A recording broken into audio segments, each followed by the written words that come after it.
In Hockley County, at last check, more than 5,000 people are without power. Crews have their work cut out for them with flooded streets and highways and piles of debris getting in the way. We've had a team in Levelland since early this morning. KCBD News Channel 11's Joshua Ramirez joins us live from the fire station with what lies ahead for the community. Joshua.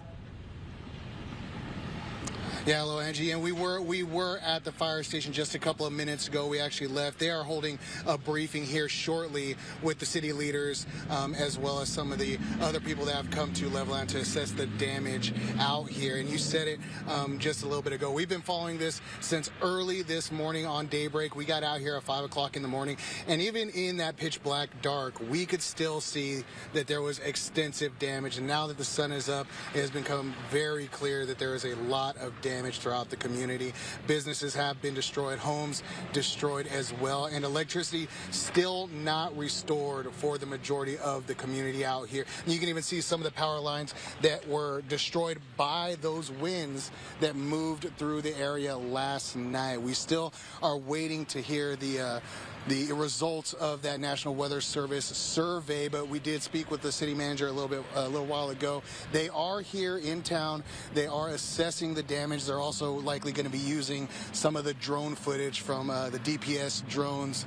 They have been surveying the area as well. The city manager tells us there's been about 4 drones up in the air this morning, just looking at all the damage that was caused. So once all that video is done, that as well as be out here in the community, we will hear from them as far as what the results for that survey are. They are going to be here in Levelland, and then they're going to go to Tahoka later this afternoon. But one thing we don't need that survey to know is that there is a lot of damage out here, and a lot of people waking up this morning to their homes destroyed, cars destroyed, and things like that. So the next step is really just for these residents as well as city leaders to start taking a very offensive approach to getting everything cleaned up and getting the electricity back on.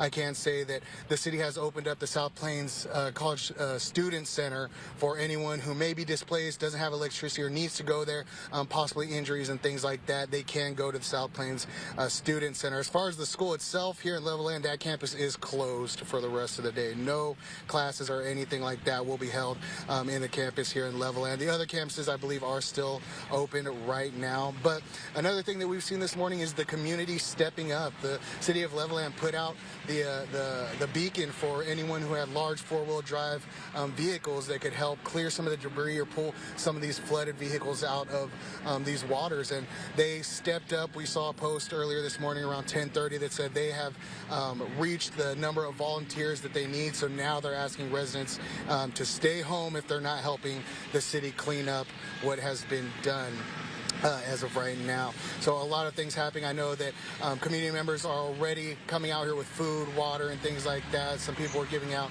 hot dogs at Kaufman Park, and we've seen posts from people in Lubbock who are bringing Gatorade, food, things like that, different organizations and residents as well. So the community already stepping up here in Levelland and the surrounding area to help the people who have lost their homes and who are without power right now. So we are still following developments out here. The biggest thing we're kind of waiting on right now is news from the National Weather Service. Another thing I can say, injuries, a lot of damage, but we're hearing right now there's been less than a dozen injuries reported, all those injuries minor as well. So for the most part, it looks like community members coming out of this weather event close to unscathed, at least. Like I said, no serious injuries and no fatalities. So we're going to keep on following the developments out here. We're going to talk with city manager later in the show as well. So we will go ahead and send it back to you, and we'll get back with you here in just a little while.